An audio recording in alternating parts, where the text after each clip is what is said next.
Hello, I'm glad you could join me. I'm glad I figured out how to make you see my face as well as what I'm doing on my screen, because I think that's important. Since we can't be together, I want to make sure that it feels kind of like we're together.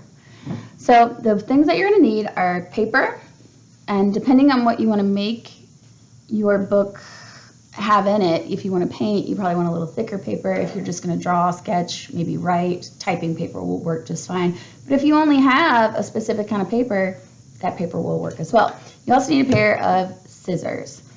They don't have to be sewing scissors. In fact, if you use your mom's sewing scissors, she might not like you much for a while. So don't use sewing scissors. I can speak for my giant baby. If she used my sewing scissors, I would be really upset, and she knew that at the age of 5. So wait for just a minute for you to get the things that you have, or you can pause it and then I'll just keep talking.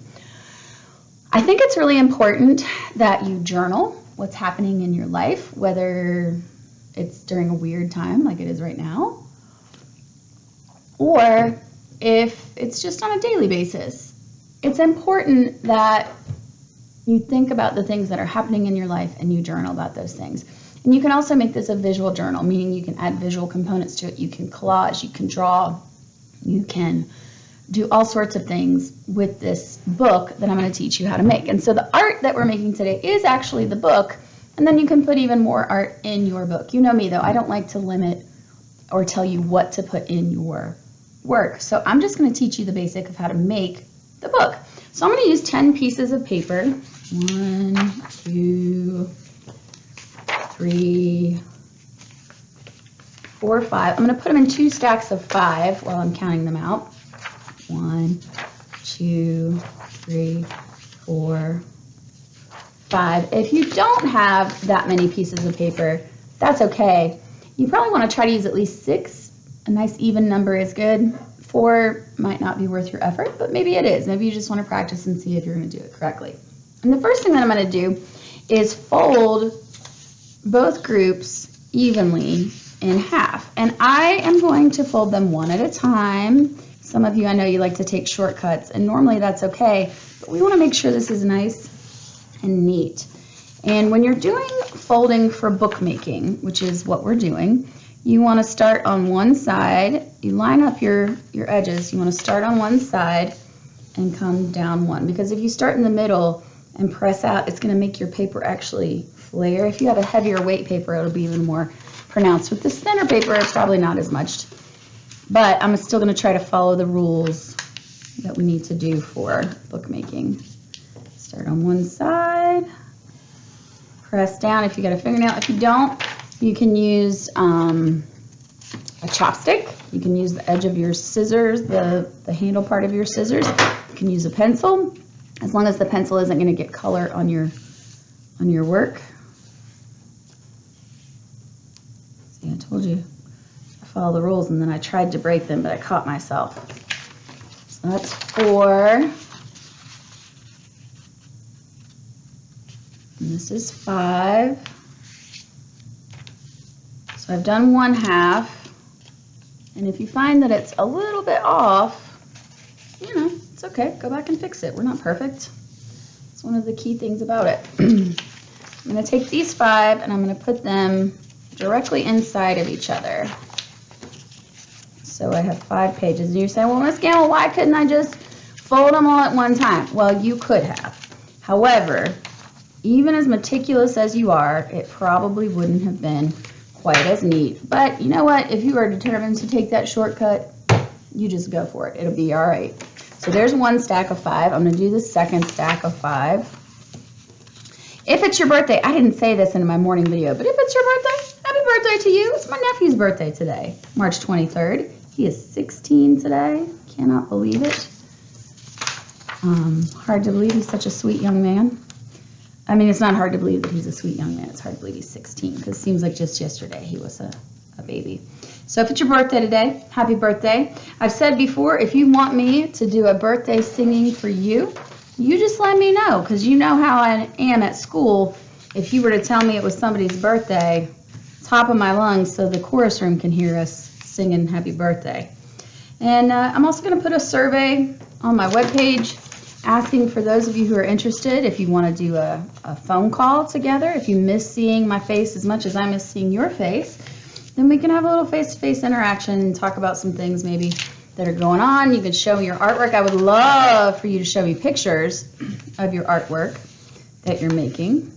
And the book that we're making today, it's going to have 20 pages because we started with 10. Now we've folded them in half, and therefore it doubles to 20 pages. So you're going to have a 20-page book, which is pretty cool, out of 10 pieces of paper. So I'm stacking these inside each other. So now I have 2 signatures, that's what these are called in bookmaking.